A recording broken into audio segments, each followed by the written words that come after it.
রে লালি, শুয়ে আছিস? ও মা, এই যে বাবু বাজার পাঠা দিচ্ছে। এত দেরি হচ্ছে, আমি ভাত বসায় দিচ্ছি। আর বলে না, এই যে বাবুর জন্য অপেক্ষা করলাম না, হ্যাঁ, একটু দেরি হয়ে গেল। এই দেখো 2 কিলো একদম দেশি আলু, বাহ, বাবুর পছন্দের।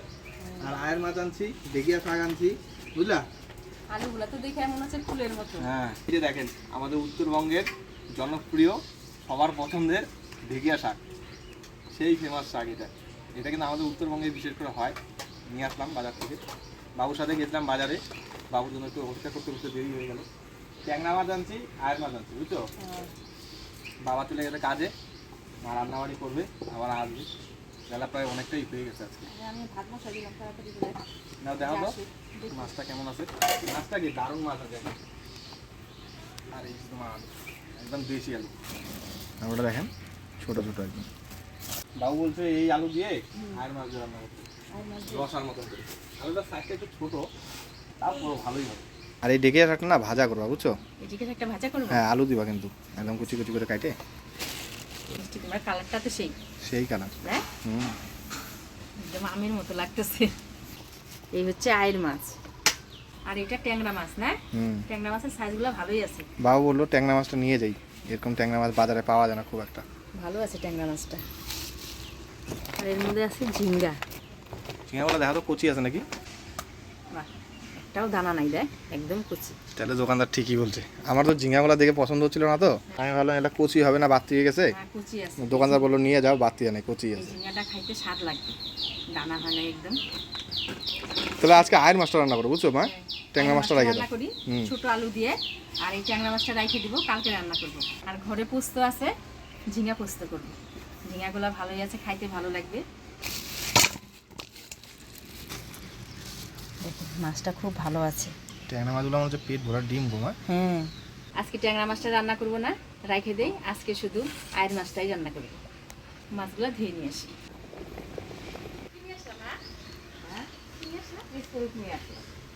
চিকেন মাথা দেওয়া যায় না, শক্ত হবে না, শক্ত হবে, ভাঙবে না।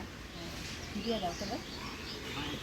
এই যে এইখানে দুমা একটা, এইখানে দুমা একটা, এইখানে দুমা। বাবা, আমার দ্বিতীয় না একবারে ইঞ্জিনিয়ার, দেখছো? উনান বানানোর ইঞ্জিনিয়ার আসছে। তাহলে ওই যে জোরে হাড়ি হাড়ি কড়াই যদি বসায় তাহলে ঠিকটা ভাঙবে না। মাছটা ধুয়ে নিয়ে আসতে আসতেই ভাত হয়ে গেছে, মা ভাতটা উপর দিয়ে দিছে। আমি গুঁড়ো আলুটা সিদ্ধ বসাই, মাছটা হলুদ লবণ দিয়ে মাখাই নিই। কতগুলো আলু নিয়ে আসছি, 2 কিলো আছে এখানে। এই আলু আপনাদের দাদা কি যে ভালোবাসে, এই ছোট আলু খুব ভালোবাসে। খাইতে টেস্টও তো আছে না? হ্যাঁ, টেস্টও আছে। এর মধ্যে থেকে একটু বড় বড়টা বাইছে সিদ্ধ বসাই দিই।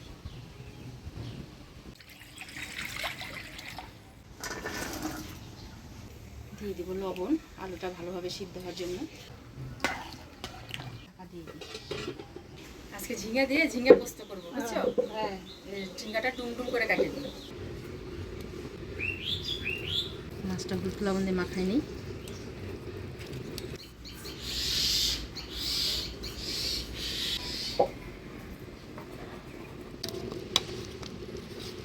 মাছটা হলুদ লবণ দিয়ে মাখিয়ে নিলাম, এবার মশলাটা করে নিব।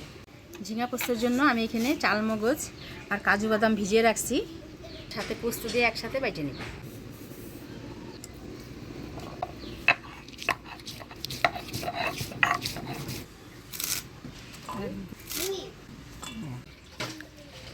দারকাপুটি মাছ দিয়ে এই ঢেকিয়া শাকের চচ্চড়ি খাইতে যে এত টেস্ট লাগে, তাই না কর্তা? আর কয়েকদিন পরে বর্ষার দিন আসবে, দারকাপুটি হবে, সেই মাছ দিয়ে এই ঢেকিয়া শাকের চচ্চড়ি, উফ, আর কিচ্ছু লাগবে না।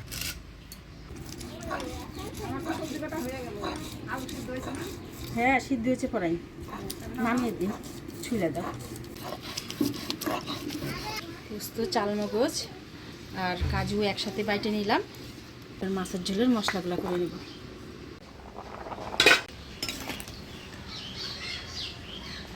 ওটা সিদ্ধ হয়ে গেছে, এবার নামিয়ে দিই।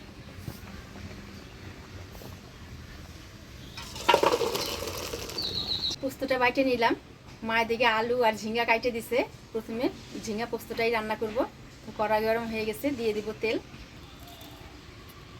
ফোড়নে দিয়ে দিব কালো জিরা। প্রথমে আলুগুলো দিয়ে দিব, বড় আলু গুঁড়ো আলু খাইতে পারি গুঁড়ো আলুর মতো বড় আলু স্বাদ লাগে না আমার। বুন্দিয়ার মতন লাগতেছে। এবারে দিয়ে দিচ্ছি কাটে রাখা ঝিঙ্গা,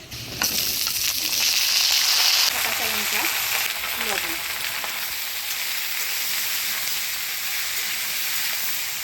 লবণ দিয়ে নাড়াচাড়া করে নিলাম, এবার ঢাকা দিয়ে দেবো। এবার মাছের ঝোলের জন্য আদা, জিরা, ধইনা আর কাঁচা লঙ্কা একসাথে বাইটে নিব। আদা, জিরা, ধইনা, কাঁচা লঙ্কা।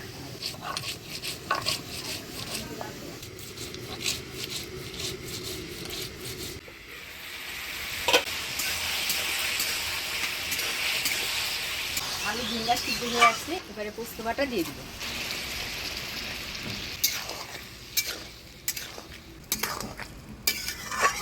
দিয়ে দিচ্ছি সামান্য চিনি।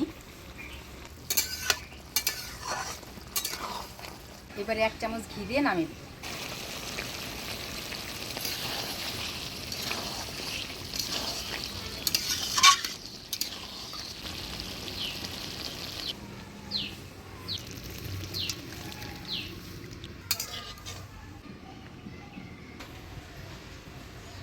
এবার মাছটা ভাজি নেব। তেলের মধ্যে অল্প লবণ দিয়ে দেই।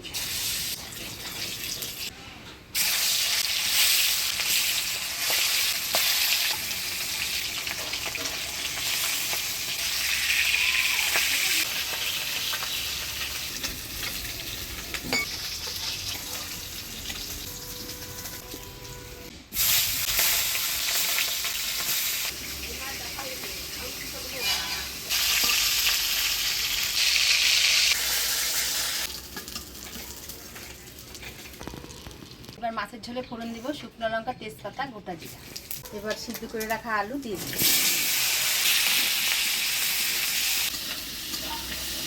দিয়ে দিব হলুদ, লবণ।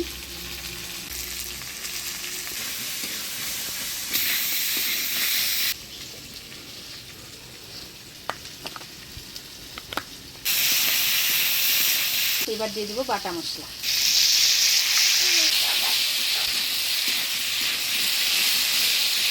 জল দিয়ে আলুর সাথে মশলাটা ভালো করে কষিয়ে নেব।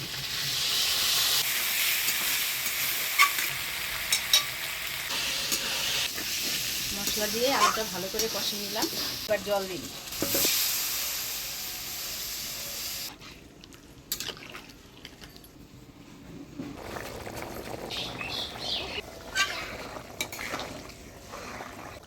ঝোল জাল হয়ে গেছে, এবার ভাজে রাখা মাছগুলো দিয়ে দিচ্ছি।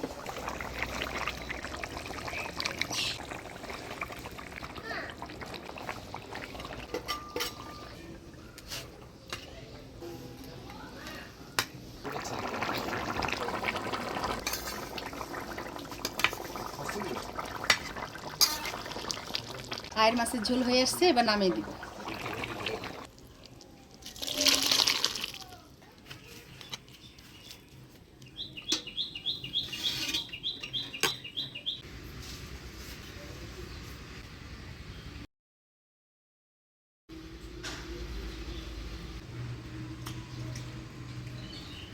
ঝিঙ্গা পোস্ত।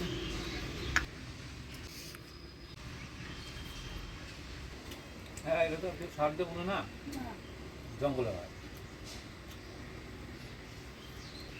এই শাক আর কচু শাক এগুলো শাক লাগে না, এমনি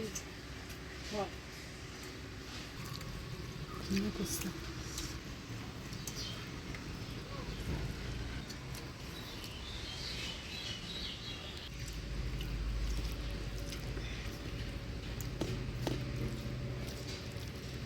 সেই দারুণ হয়েছে আজকাল ঝিঙ্গা পোস্ত, খুব স্বাদ লাগতেছে।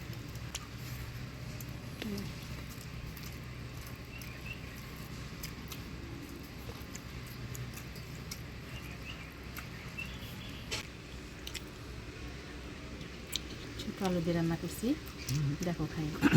একদম কাঁচা লঙ্কা বাইটে। ছোট আলুই আমার প্রিয় আলু। দেখো তো এই যে আলুগুলো কি টেস্ট। তরকারিটাও হালকা পাতলা করে রান্না করছি। মাছটা কিন্তু খুব ভালো ছিল, পেটের দিকটা একটু ভেঙে গেল। এই যে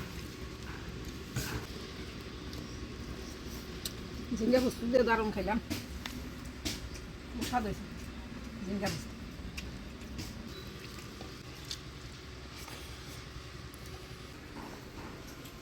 আর মাছটা খুব স্বাদ আছে।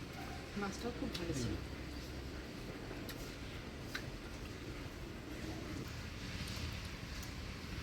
খুব স্বাদ আছে মাছটা। আর এই আইর মাছ দিয়ে যে আলু গুঁড়ো আলু দিয়ে পাতলা ঝোল করছো না, খুব স্বাদ হচ্ছে তরকারি। এটা খুব স্বাদ হয়েছে।